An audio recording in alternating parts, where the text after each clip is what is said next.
Have you ever heard of anything like that? Public school kids using the subject matter that they take from school to fight poverty. Where is that happening?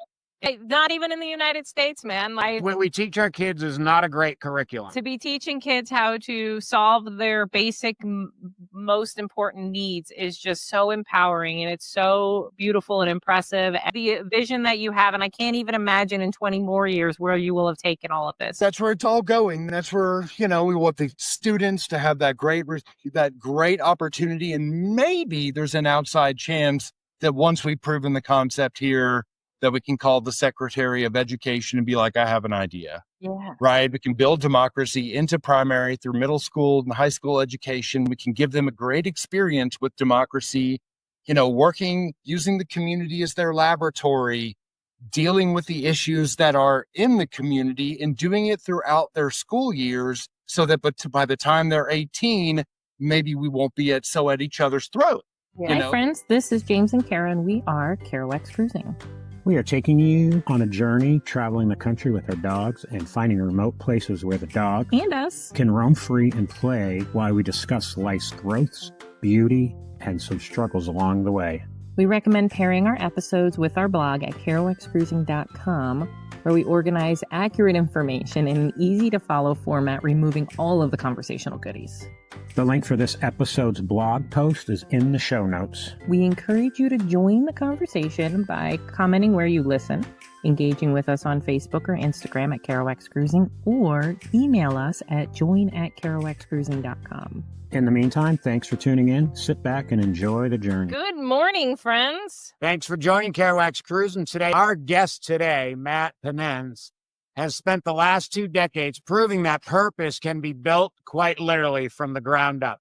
Our former paramedic turned Peace Corps volunteer, Matt founded A Long Way Home, a nonprofit in Guatemala that's turned over 550 tons of waste into a sustainable K-12 school campus.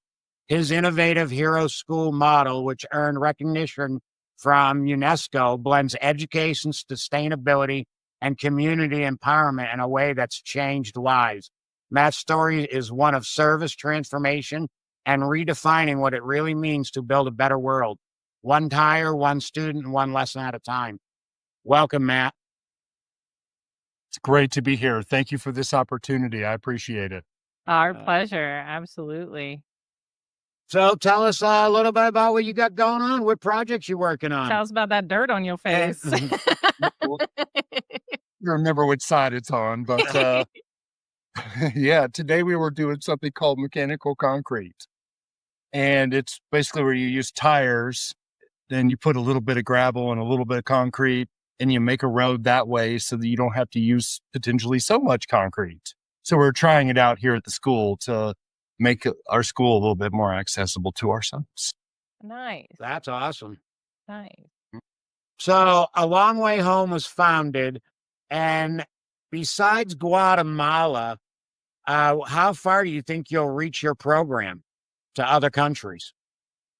Well, so I have some pretty big plans here, right? And my big plans are, I'll take it back a little bit so I can give it some context. Yeah. We built this whole school, right? We built it out of trash. Then we integrated those concepts into the primary through high school education. And then the students started using what they were doing in the classroom to build ventilated stoves, water tanks, retaining walls, compost latrines, schoolrooms, homes, you name it, for families that are living in extreme poverty, because this is a moral crusade, if you want to put it this way, for us. Like, we want those families that are suffering to stop suffering as soon as they possibly can from things that we can possibly fix. Yeah. Anyway, so when in Guatemala and you're working on an education system, you figure out that most Guatemalan schools, the teachers don't use lesson plans, right? And at first that was like, ugh, like, what are we going to do? And then we figured out, okay, that's a wonderful opportunity, because now we can integrate green building, Kachikal traditions, UNESCO's Education for Sustainable Development, the Sustainable Development Goals, STEM education. Like, what they give you is a learning objective. They say you must You must be able to prove that you can teach this, that you get here, but they don't tell you how to get there. So we were able to integrate all these things and still comply. Still answering your question. So where's all this You're going? good. Oh, keep going. Where is all this going? This is going to the point of whenever we finish our lesson plans, we're going to share them with the other public schools. And then all public schools in our town are going to fight poverty on a massive scale. If you can imagine, in Guatemala, there's endless towns like ours. Then in Latin America, there's endless towns like ours. So how far can it reach whenever teachers are like, oh, lesson plans, amazing. This is going to make my life so much easier. And then, oh, lesson plans where my kids love coming to school because they learn to crush it while they're at school, earning the respect from their neighbors in the 6th grade. We're talking 6th, 7th, 8th, 9th, 10th, 11th, and 12th graders all working together to solve poverty. So that's where this is headed, as large as it could possibly go. That's beautiful. I love that. Sorry for screaming. I get kind of excited. One of the things that really interested me when we were watching some of the videos about Long Way Home is the integration of the not only I guess we'll call it Western culture with the indigenous culture, and allowing them to build their own, not allowing because it's their place, right? You're not stepping over their traditional cultures and helping them, I guess, be more efficient in how they're teaching is what it sounds like to me, and incorporating those traditions into the learning. Yeah, because, we're even bringing it back because what they're learning and what they're working on isn't traditional, right? It is the government's version of a rote memorization type of education that was passed down to this group and then told this is what they have to teach. Now, there's a little bit of Kachikal in the curriculum, but there's no heroic stuff. Yeah. So we're actually going and giving the people here an opportunity to get back to some of their culture, to appreciate the land, because that, people don't not appreciate the land and the sky and the air, went through the normal curriculum, but it's not quite as an active approach as what we have here in order to honor their true culture. Yeah. We're opening the doors to something that they want to be doing. So they're like, cool. That's beautiful. So when you were a paramedic and working for the Peace Corps, did you ever think that this is where life was going to bring you? And how did that all manifest? Yeah, there was no chance that I ever thought any of this would ever happen because it was not supposed to have ever happened that way. I'm from a small East Texas town, right? Pretty conservative little town. And, like nobody, I only say conservative in the sense that nobody else that I knew was moving to other countries and deciding that they wanted to fight poverty, and so we were, I was going to get a job and get married and do the thing that people do. That's kind of what that's what we've talked about. And then I joined the Peace Corps after being a paramedic, and that pretty much changed my entire life pretty well all at one time. And so while I was training to be a Peace Corps volunteer, I saw some things. I saw extreme poverty for the first time in my life. We'd never even been told about it. Now, I know there's poverty in America, but I had never really seen it. There's some poverty in East Texas, but I had never really seen it. But even the poverty in East Texas and the rest of the United States is a slightly different kind of poverty in a sense, because in America, you have access to quite a bit more social services than you do in Guatemala. So when I got here and I saw, in America, I'd never seen little kids that were 7 or 8 years old carrying firewood on their head so that their family could survive instead of going to school. Yeah. I never saw any kid in America carrying water on their head so that their family would have water instead of going to school. Right. And so this shocked me to death. And I was a paramedic, so I kind of felt like I needed to pull the ambulance out and do every bit of what I could because this was part of my training. This is what and all the people that you look around that are having a really tough time, my instinct was to want to do something about it. And so what happened was I left the Peace Corps, went back to the United States, tried to leave it all behind. Got a normal job. I enrolled in school. I was going to go back and get a bachelor's degree because, that'd be the next step in the educational process for me. And I did all those things. I was enrolled, and it got strange for me because I felt like I left something undone. I couldn't take those faces out of my head of those people suffering. And every time I went to some concert, I was in Southern Oregon whenever I went back. It's a beautiful place. Yeah. All kinds of really cool, fun things to be doing there. And I could not stop thinking about it. And so I went to the library because that was pre-internet, got an application for a nonprofit organization. And this was only because my brother was like, if you're going to raise money, you need to form a nonprofit. I was like, what's a nonprofit organization? Never even heard of it at that point of my life. It wasn't relevant.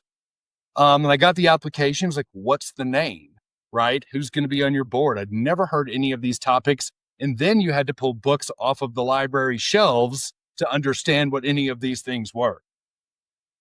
So over a couple of months and a little bit of help from some really key people, like I'd cold called around because you need a lawyer and you need an accountant.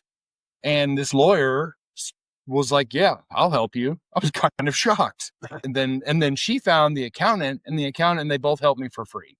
Wow. Had those two not helped for free and been so enthusiastic about the whole thing, that was an idea at that point. I didn't have nothing to really show for it.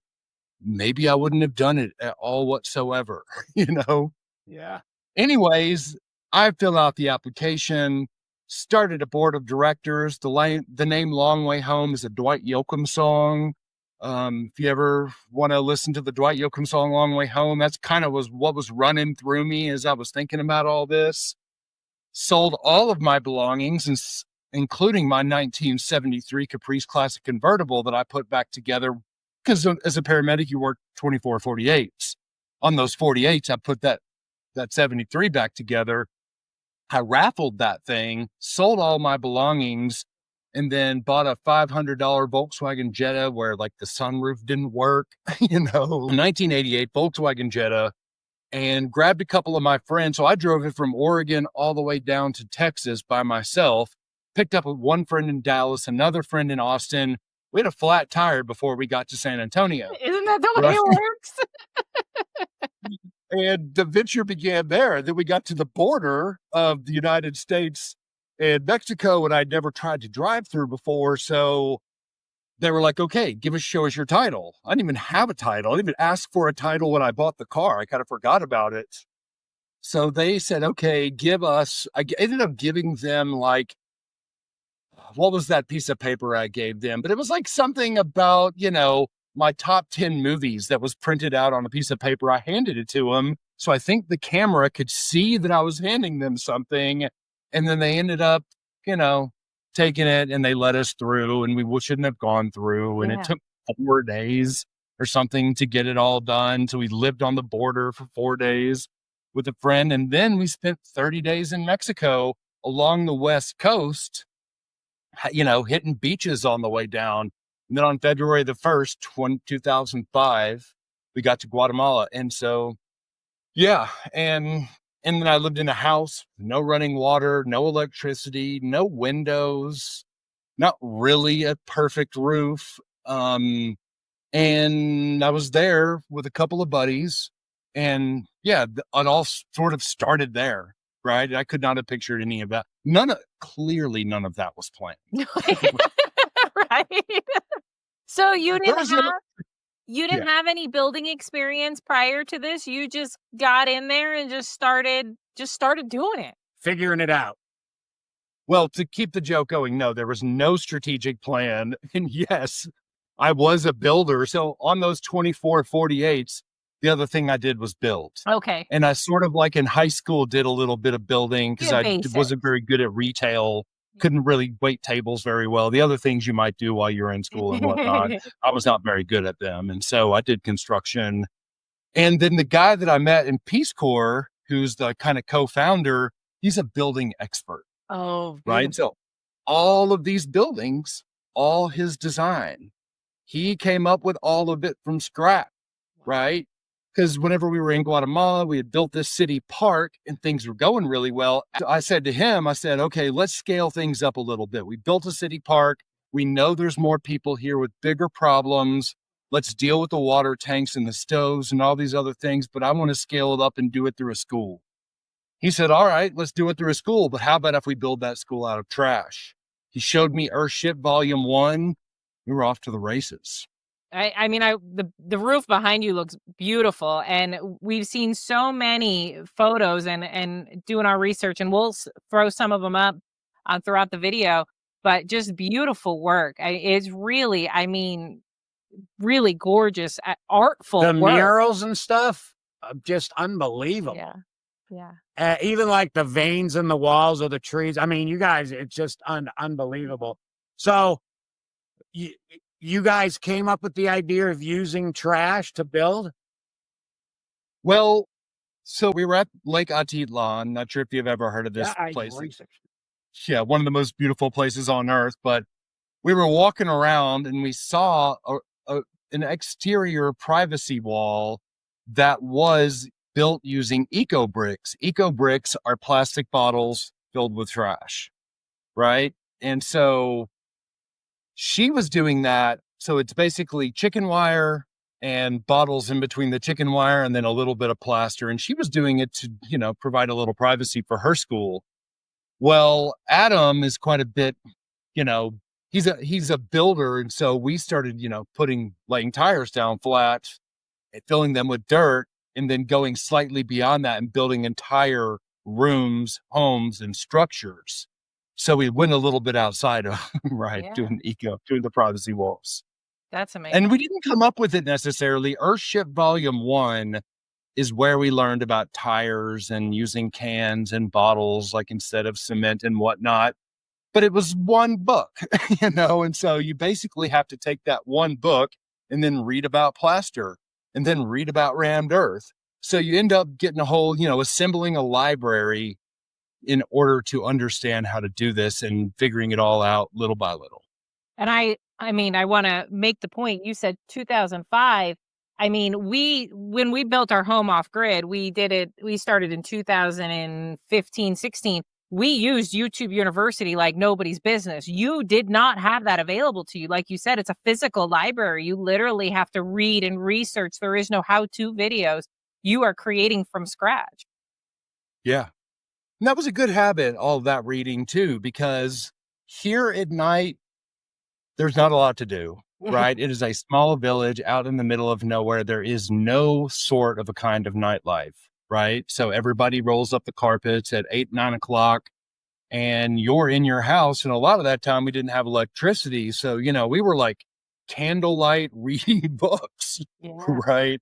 And then that went from reading about green building to me having also a lot of interest in why all of this happens. Where did it all come from? Why is Guatemala having such a difficult time? And then I got, into reading about philosophy so I could understand how you might come up with a different system of doing things, pulling books off the shelves left and right. And then I was like, well, I might as well enroll in the university and get a bachelor's degree in this stuff if I'm going to be reading it anyways. I should probably learn how to write.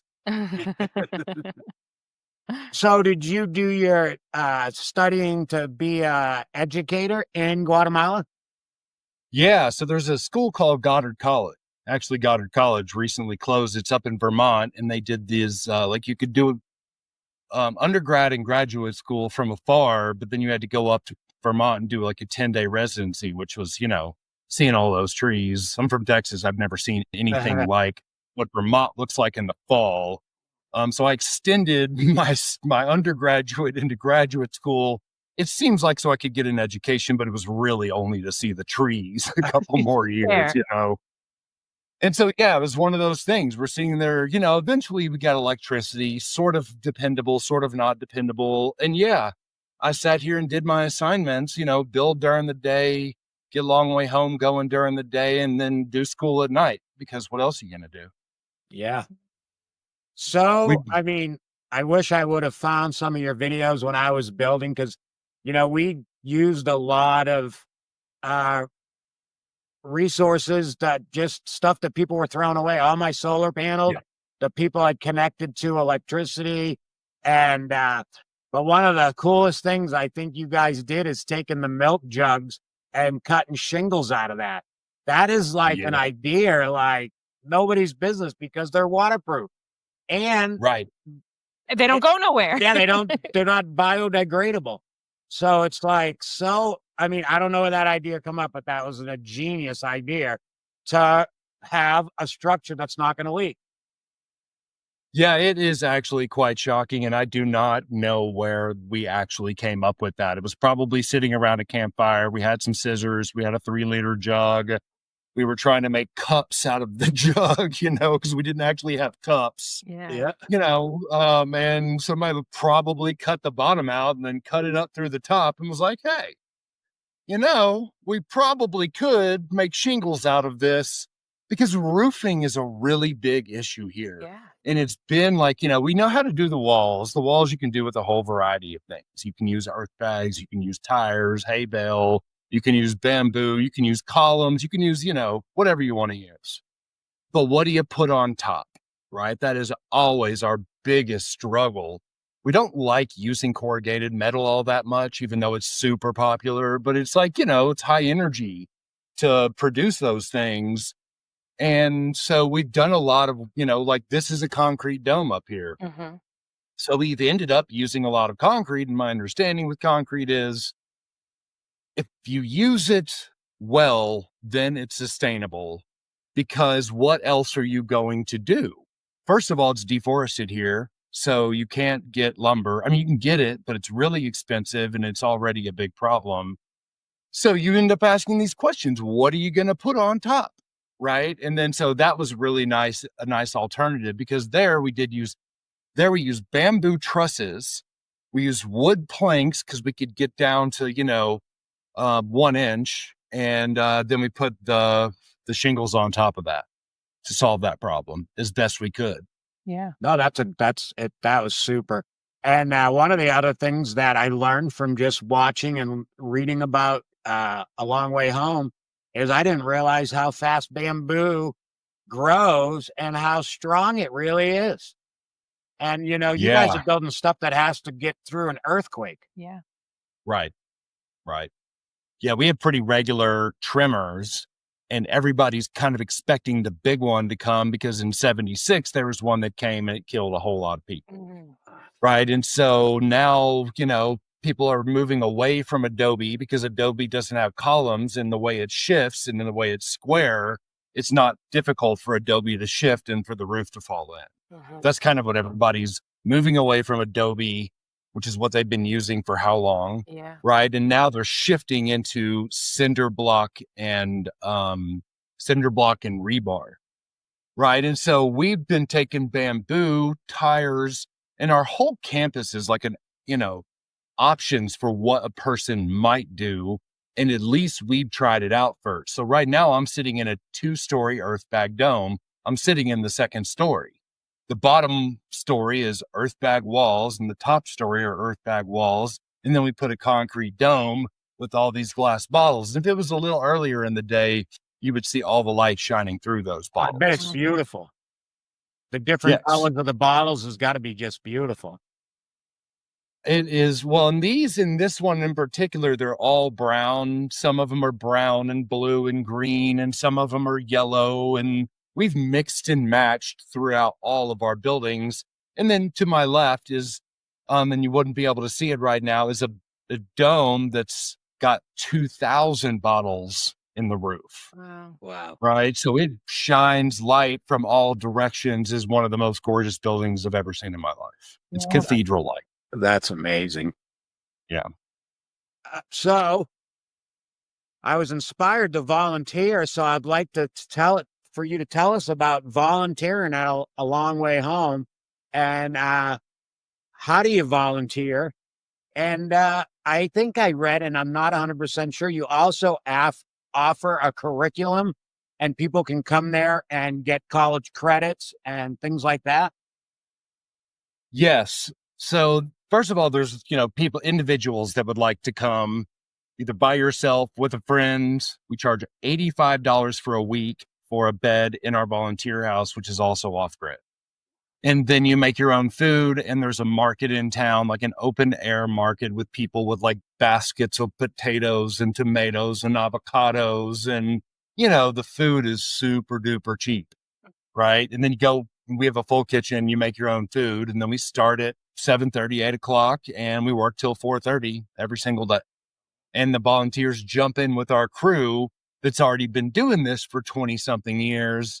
And then you learn from our crew. Our foreman, who's Guatemalan, who's from this town, he's been with us since 2009, right? So, and then the co-founder, Adam, who designed and built the entire thing, he's the lead builder. And so that's who directly you work with on whatever it is that we might be doing to put the final stages and the final touches on this campus. Wow. Then outside of that, you can come in a service group. So if like 8 people want to come, they want all their food catered. They want to, really go hard for a week and not have a lot of interruptions. Then that we charge $600 a week for that, including transportation to and from the airport. Right. So those are both very cheap, reasonable prices compared to what everybody else is doing, in a sense, because we want to make sure that anybody can do it. Yeah. And honestly, if you called and said, hey, we can't afford that, we still want to do it, I'm obviously going to say, let's figure out how to make this happen, of course. Then outside of that, for a couple of years, because I had done all this work in grad school, I made a bunch of courses, right? And I was offering them at Adams State University. Now I'm doing a doctorate, so I've slowed that down for a couple of years, writing the dissertation right now. So I'm not actually offering those courses in critical pedagogy. So one of the big topics here is, what are we going to do about the democracy, right? Wow, that's a big topic everywhere, it seems like right now. So I personally care a lot about that topic. Guatemala has a pretty sordid history with dictators, now, other people controlling it. And what I've seen is the people aren't really very involved. So I'll tell you a little story real quick. So I had 30 employees, right? Long way home had 30 employees. But since I started it, I was basically the lead on everything. Everybody's kind of coming to me to make decisions and whatnot. Now, when it's 5 people and a couple people are like, can I have a day off? It's no big deal. When it's 30 people, you need a policy and a procedure, right? And so when it got to 30 people, I was like, okay, we need to come up with some democratic system. So I'm not making these decisions. I want us to make the decisions on when we get raises, on when we have vacations, on all these kind of normalized processes. So I said, okay, we're going to take 2 people from every single level, 2 builders, 2 administrators, 2 primary school teachers, students, everybody from all level. And each level is going to vote for 2 people in their groups. Right. And they go, okay, we're all going to go vote for people to represent us so we can make these policies and procedures and we can work like a team. They came back 2 weeks later and they go, hey, we voted that you're going to be the only one in charge. They didn't want the democracy necessarily. They're like, democracy is a huge pain in the butt, right? Because you have to go to meetings, you have to take notes, you have to write all this stuff down, you have to, So I got it, And so like this democracy thing is one of the courses that I wrote while I was, trying to write courses for Adams State University, because there's this rich history and philosophy throughout the world of people trying to piece together the best way we can live together and it not be under a dictator or a king or something like that. People have had a lot of interest in that topic for a long time. And here in Guatemala, they've had that pretty recently. And so it's like, we've got to come up with a better way to work together. And so I decided to create a couple of university courses out of that exact topic. And now that's basically what I'm writing my dissertation about, which is how do you integrate democratic education into middle school lesson plans so that it kind of starts in the middle. We learn how to build a democracy. We do it with the 7th graders, and then they share that with the primary school, and then they share that with the high school.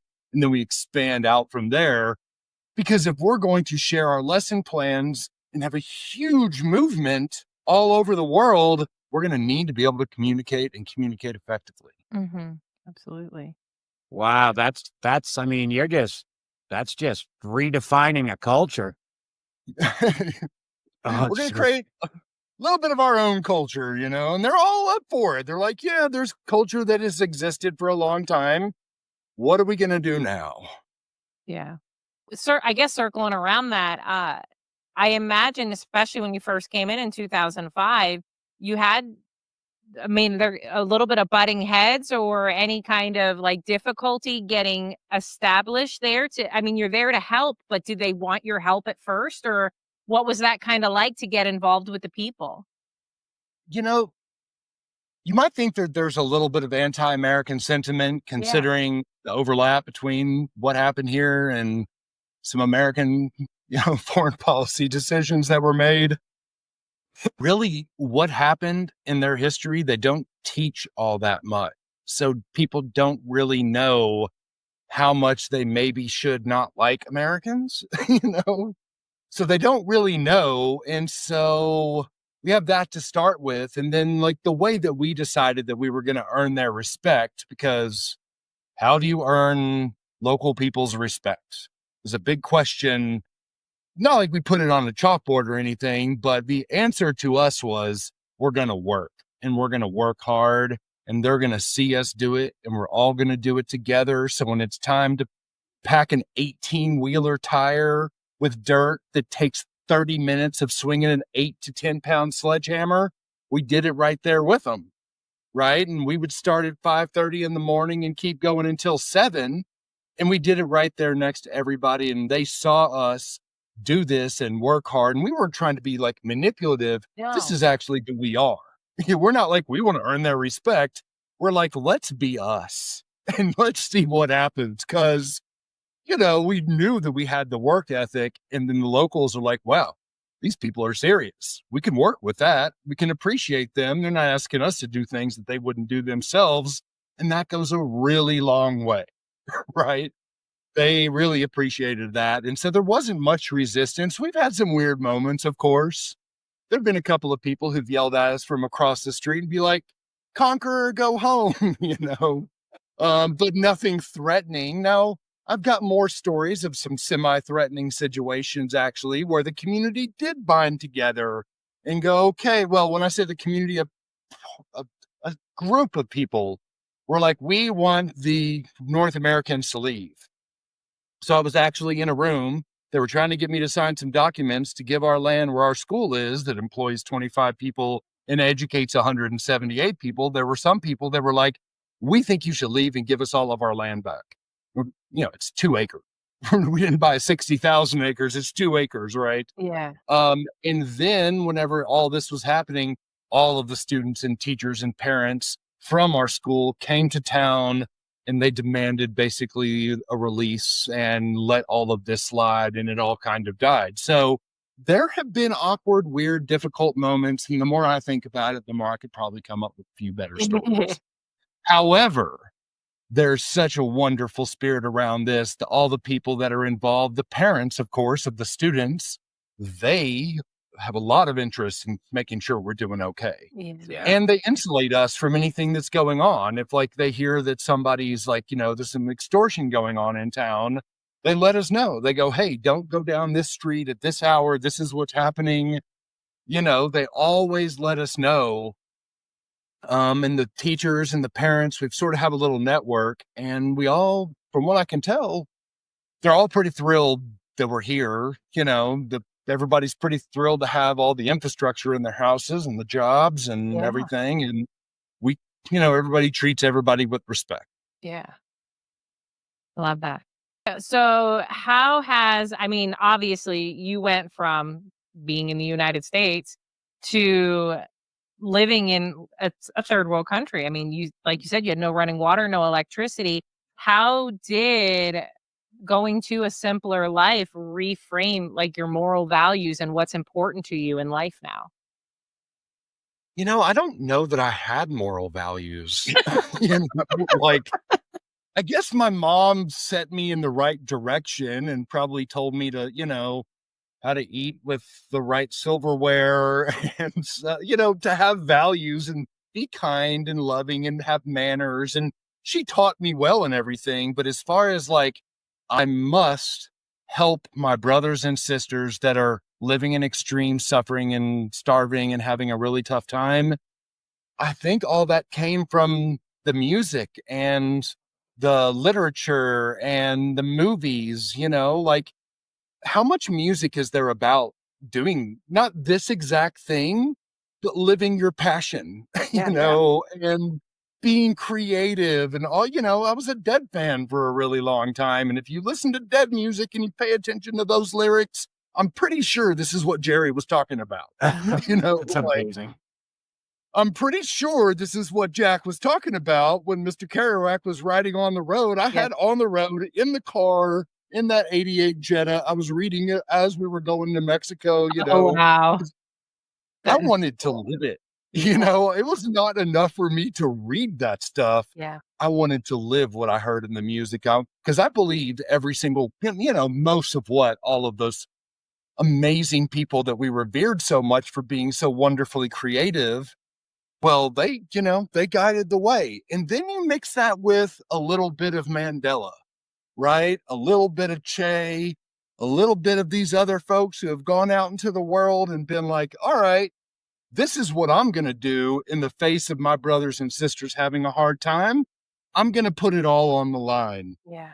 And so what that left me with was, I'm not necessarily willing to invade a country, and do guerrilla warfare or anything like that. I'm not going to do that because really love guns all that much. But what I am willing to do is get a sledgehammer out and get a nail and hammer and, work really, really hard to make all these things happen. So I was willing to put out, a certain amount of energy.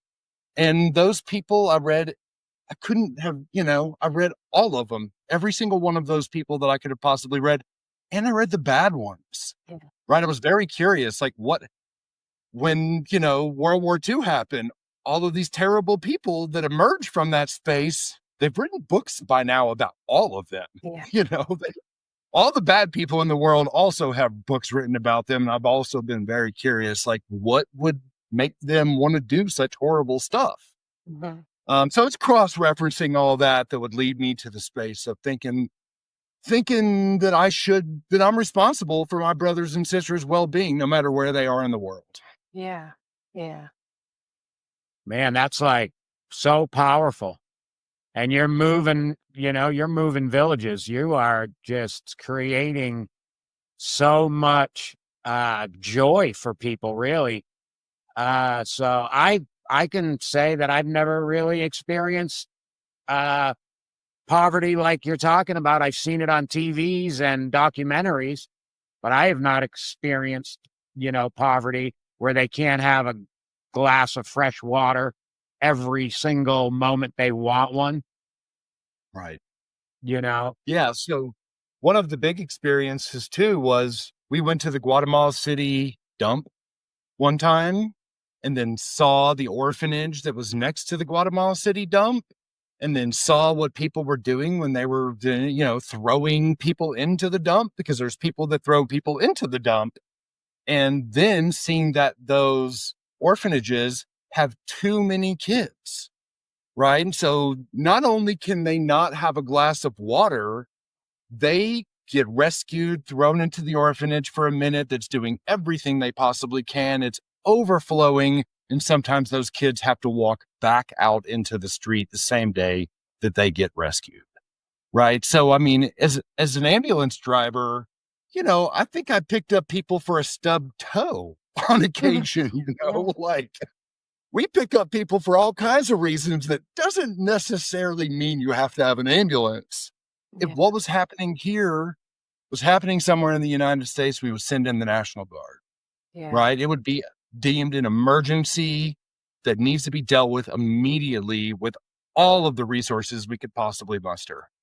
And so, it leaves me in that space of, and I, when you have all this beautiful music behind you and a little bit of Bob Marley and a little bit of Jerry Garcia and some Janis Joplin and all these amazing people, it all turns into a song anyways. I love that. I love that you're touching on the inspiration of essentially people who've done it before, right? Or have discussed it or sung about it or been inspired by it, because I think there's so many people out there who want to do more, who want to fulfill a purpose, but they're stuck in like, I mean, you escaped. I mean, you just sold everything and you ran away, but there's so many people who are just like, well, I got to pay the bills. I got to take care of the kids. They're just like stuck in the grind of life, and they know that there's more to life, and they just can't find the light at the end of the tunnel to chase that passion that lives within them. Do you have any advice for somebody who might be stuck in that and really feels what you're saying at the heart of it, of chasing your passion, but really just don't know where to start? So whenever I was working as a paramedic, we would have to do long transport sometimes, and we would take somebody from Southwest Virginia to, Duke University Hospital. We'd be on the road for 7, 8, 9 hours. And I'd be in the back of an ambulance with somebody that was 85 years old and having a heart attack. The guy would be conscious enough to sit there and have a conversation with me. And I needed to have a conversation to be awake and be paying attention and check their level of consciousness and kind of like interact. But what I kept hearing over and over and over from them was, forget about your bills, right? They didn't get to 85 and say, I really wish I would have been more responsible. Every single one of those people was like, I got to 85 and I really wish I would have lived my passion in life, because that's all I care about. That's all I can think about now. That's what I wish I would have done. And they're like, what else are you going to do if you're not living your passion? You're going to get to 85 and be like, well, I'm darn glad I paid my bills. Now, the guy was in the back of an ambulance, and that does help to be able to be in the back of an ambulance. That means that he did pay his bills, but that stuck with me big time. Yeah. Right. And so I'm on the complete other side. And I'm sure my mom would probably wish, that I was a little bit better at this, because it doesn't pay very well to do what we do. Yeah. Right. And you're not really paying your bills, not as much as I'd like to be paying my bills, but you're not, it's difficult to tie all these things together.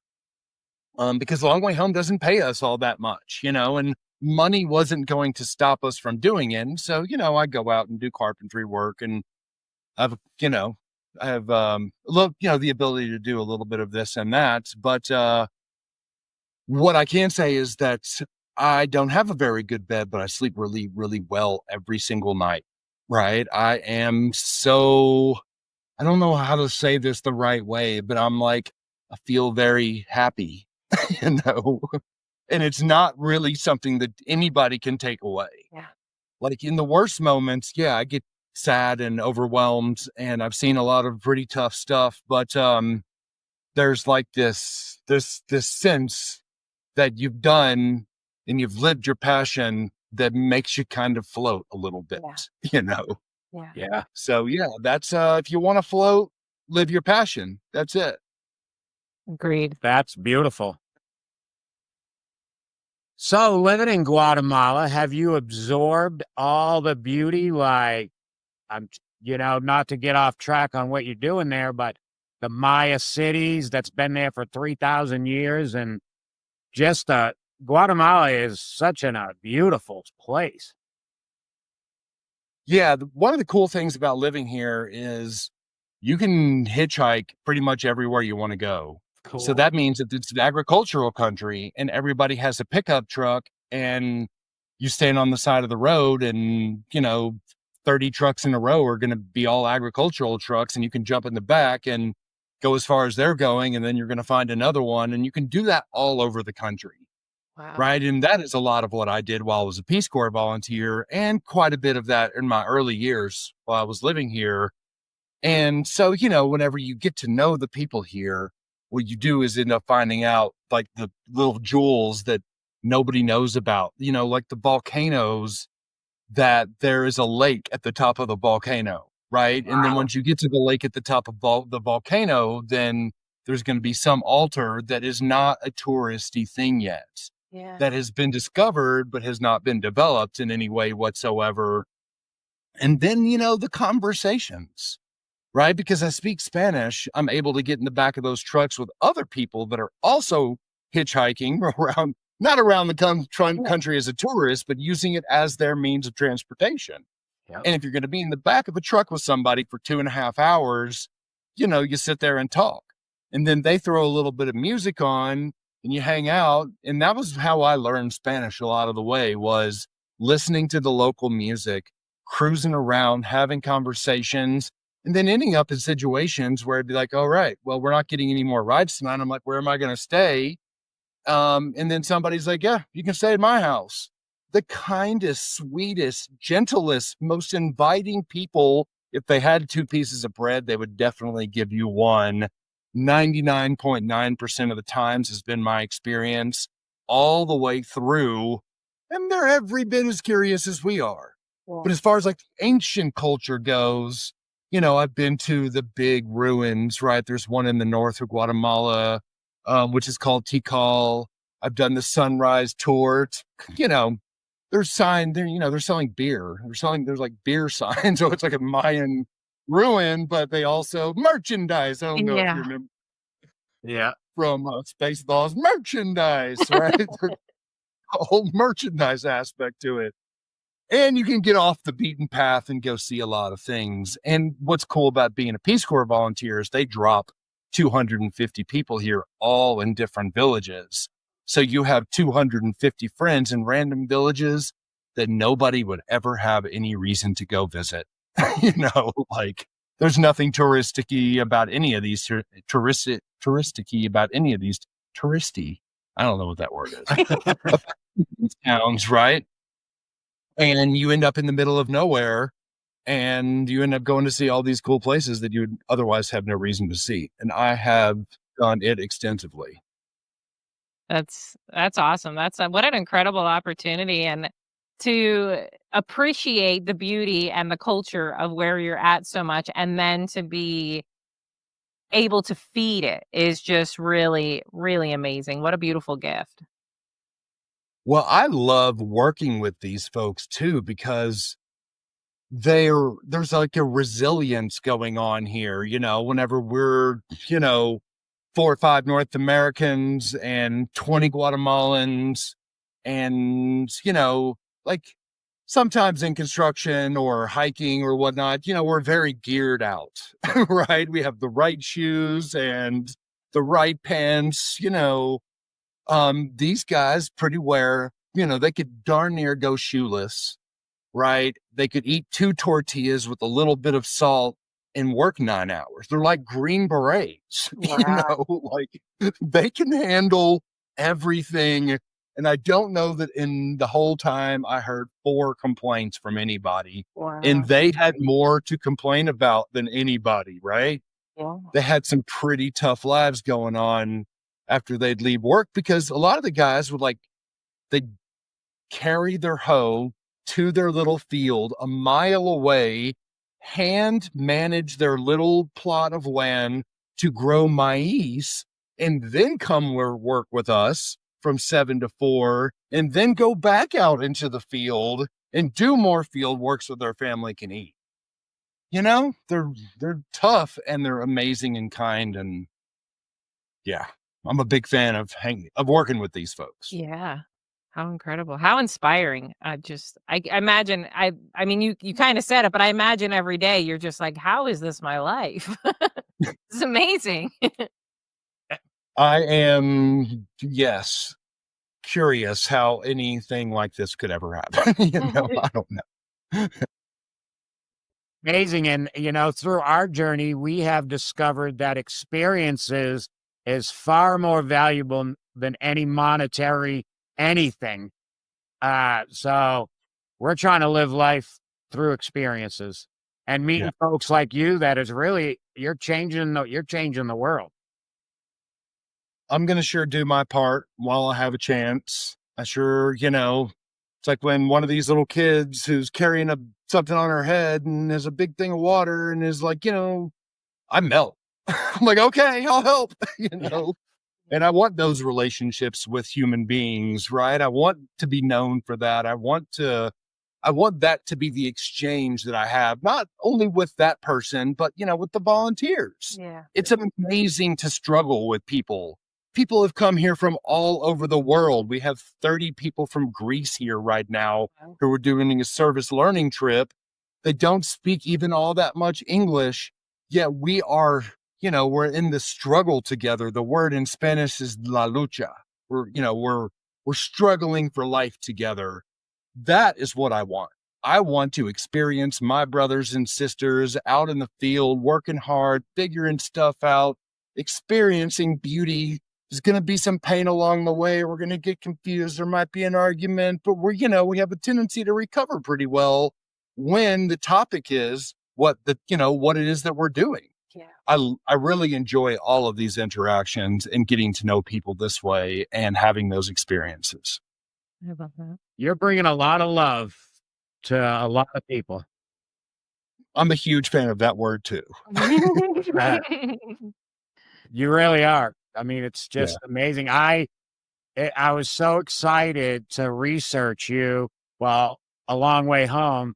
And I was like, wow, he's just conquering a lot of global problems, really, in a small scale that if you're successful, creating it to be duplicatable. And you can just take that anywhere. And there's so many countries that need it. Many countries. We need it in the United States. We just don't even know it. Right.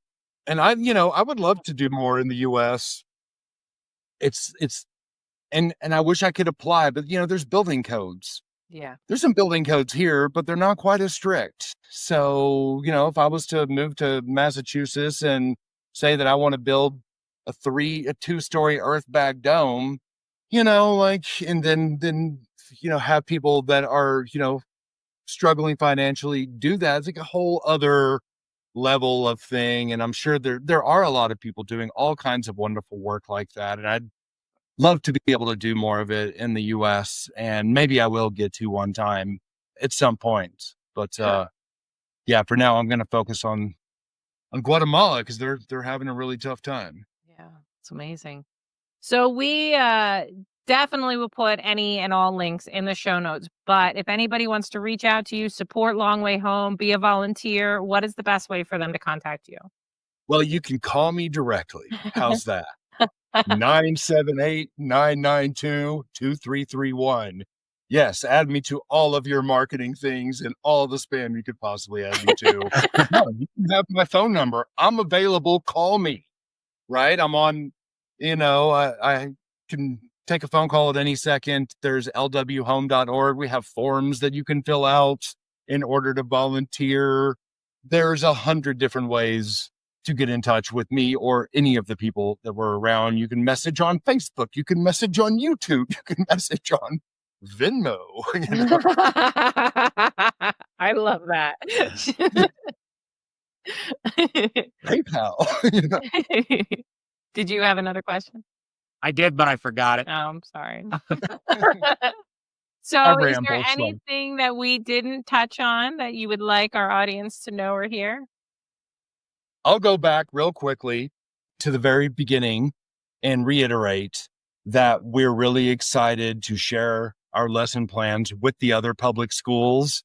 And can you folks imagine what it's going to be like if public school kids are solving poverty? Have you ever heard of anything like that? Have the two of you ever heard of public school kids using the subject matter that they take from school to fight poverty? Where is that happening? It's not even in the United States, man. Like our curriculum here is horrible. It's just programming. What we teach our kids is not a great curriculum. To be teaching kids how to solve their basic, most important needs is just so empowering, and it's so beautiful and impressive. And you're a godsend. I mean, just so the vision that you have, and I can't even imagine in 20 more years where you will have taken all of this. It's just so incredible. And that's where it's all going. That's where, we want the students to have that great opportunity. And maybe there's an outside chance that once we've proven the concept here, that we can call the Secretary of Education and be like, I have an idea. Yeah. Right. We can build democracy into primary through middle school and high school education. We can give them a great experience with democracy, working, using the community as their laboratory, dealing with the issues that are in the community and doing it throughout their school years so that by the time they're 18, maybe we won't be at each other's throat, because a lot of the topics that are out there that they're like, oh, we're so polarized. everybody wants healthcare. Everybody wants roads. Everybody wants gas. Everybody wants food. Across the board, I would say most people agree with all of these things. It's a little bit of like compromise on how you get to that, The fight right? is the how, So absolutely. what if we practice that in school, Yeah. right? What if we practice that, made society our classroom, worked as a democratic group in school. So at some point, I'm going to call the Secretary of Education, be like, all right, I have an idea. I want to democratize the entire country. So let's do it. I love it. Well, it's just so you're getting young kids to work together as a team, and it's For the greater good. for the greater good. Bring in education to kids that we don't know where they would be in life without this education, and it's based around their culture, but also based around unity with different cultures. And it's just so important. You know, if you think about when the Europeans come over to the Americas and take over, and we didn't support indigenous cultures, we tried to eliminate them, really. And Right. if we would have embraced their knowledge We'd all be living in Earthships. and then brought over the European knowledge and mixed it like you're doing there, what we would have a better society today. And I know. so it's just amazing what you're doing, in my opinion, can work. And you're putting the power in the kids' hands that are going to grow up loving their culture and other cultures and supporting each other unity. And, it's weird whenever you try to fundraise for something like that, because it's kind of abstract. It's hard to measure our impact, right? And we never got that donation from McConaughey or Selma Hayek. And so we're still fundraising. But when you're fundraising, you're supposed to quantify your effect. Now, we don't get to see whenever a student graduates from our high school. By the way, we opened the first high school in the history of this town. Wow. The first, right? That tells you about like 52% of kids don't enroll in middle school. The ones that do enroll, 17% actually finish. And then out of that, 1% actually finish, so the numbers are crazy. They're rough, but we don't actually get to see, we know that they got a job, right? As a nurse or something like that, but you don't actually see them being kind out in the world. You don't know what it exactly does. It's a really hard thing to measure. Ripple effect. And we struggle fundraising a little bit because of how difficult it is to measure this like super in-depth impact that we're having. Yeah. Yeah. The ripple effect's coming. Mm-hmm. Yeah. I feel it, it's here and there. It's a small scale. I'll give you a quick karma thing. We drove a whole bunch of medical equipment down from Boston to Guatemala, right? And they had like a ragtag, 911 group here, first responders. We brought all this medical equipment down. Then 3 weeks later, I was in a bus. We got into a head-on collision with another truck. A speaker came off the top rack, hit me in the head, knocked me out. Blood was all over my face. I kind of thought I was dead. When they came to pick me up, well, first of all, they came to pick me up in the van that I brought, using the equipment that I brought, with the C-collar that I brought, ready to give an IV that I hadn't trained them on that yet, though, right? So, that was a quick turnaround on that karma and on that ripple effect that happened awfully fast. Wow. Grateful for your past self. Thank you, self. You can't fake that one, That's amazing. Well, it's been This has been such amazing. a pleasure having you on. I Yes. mean, you're enlightening. Your program's enlightening, and we're going to try to get as much funding as we can get to you through I any really report appreciate that we it. have. I really appreciate this opportunity to tell the story and for me to be myself and have a good time with it. And I enjoy talking to the both of you. And keep your eyes peeled. We're going to go for everything that we possibly can. And we're going to have a lot of fun doing it. And I really hope you jump in the mix with us if you feel like it one of these days.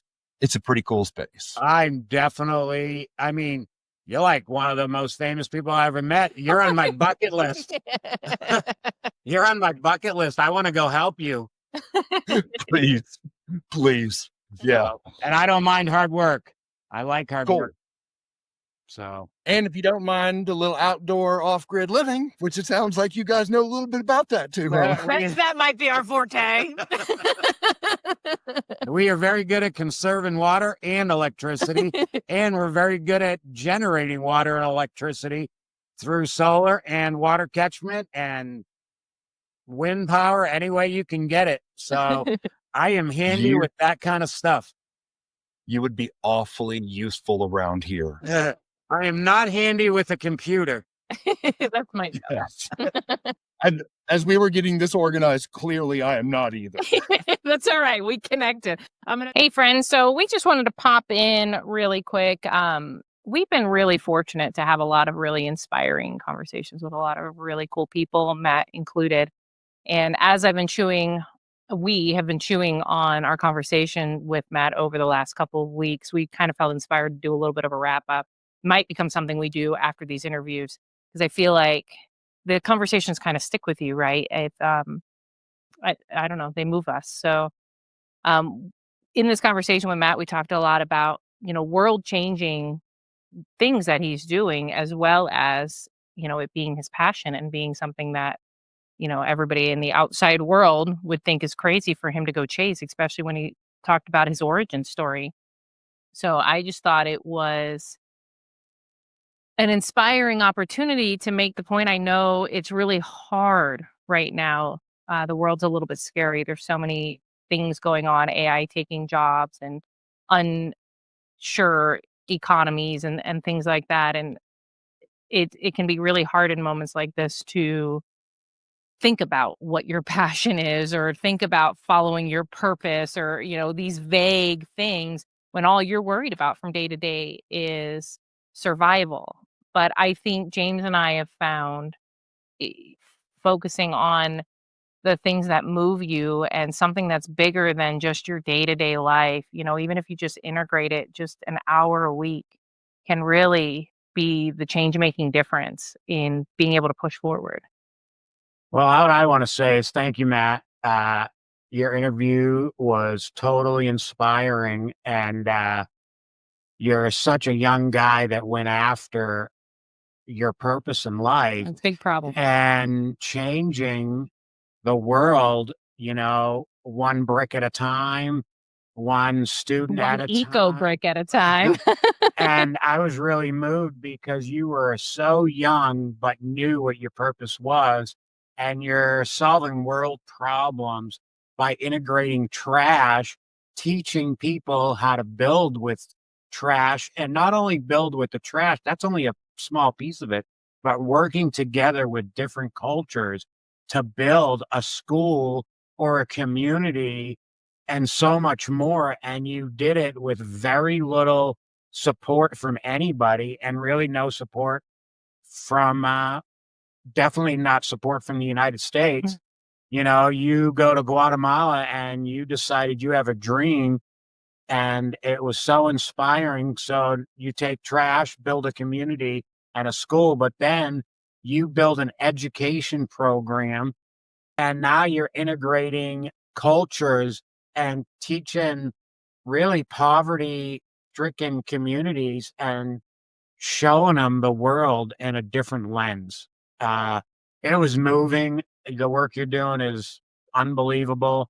And I really hope that people donate to your cause and, really come, even if they can't donate, to come and work side by side. Or are inspired by what you're doing. Inspired to go after whatever your passion is. It doesn't have to be, you're generating millions of dollars. You're changing people's lives, period, end of the story. I feel like we're living in the footsteps of that world, and that's what we really want to drive home for people is, what we're doing, for example, sounds crazy to a lot of people, just going out there and chasing our dream and doing this podcast and traveling full time with no real idea of how income is going to come in. We're just moving day to day. And I feel like that's what Matt did and what many real change makers do. And I just want to encourage you guys that even though on the surface, superficially, in the real world hierarchy of how we look at how people are successful, this doesn't look like we're being successful. But I have never felt more full in my life. And I've never felt more motivated to continue and push forward in anything I've ever done in my life than this right here. Success for everybody's different, but we need more people chasing their dreams and changing the way we look at success. And, this episode, Matt's just a loving person, and he's loving people and bringing a lot of love to communities that he didn't need to do this. Yeah. He just decided he was pretty much on like a vacation basically through Guatemala. Oh, Peace Corps. Peace That's Corps. work. Well, that's work, and decided that that's what he wanted to do. And I don't know, I was moved by it. I want people to know that you can chase your dream, and success is different for everybody. Exactly. So chase your dreams and know that success is in many different lenses, but the biggest thing that I want to live in my life is a joyful, happy living for the moment every day. Yeah. And I think that's what Matt's doing, and Matt's changing people's lives. Yeah. Yeah. So we hope this episode inspired you guys and that we continue to inspire you. And if you've got any questions, comments, or otherwise, leave them in the comment section. And please donate to Matt's cause. Yeah. Long way home. Yep. Thanks you guys for watching. Thank you. Bye. Thanks for tuning in to Kerouacs Cruising. We're thrilled to have you with us. We had a blast recording this episode and hope you enjoyed our adventures as much as we enjoyed sharing them. For more amazing pictures and stories, visit our website and blog at kerouacscruising.com. And join the conversation on Facebook at Kerouacs Cruising or email us at join@kerouacscruising.com. We'd love to hear your thoughts and suggestions. If you enjoyed this episode, please consider liking, subscribing, and leaving us a review. Your support helps us reach more listeners and allows us to continue sharing our travel experiences with you. It's a generous favor that means the world to us. Thank you so much for listening to Kerouacs Cruising. Until next time, happy travels.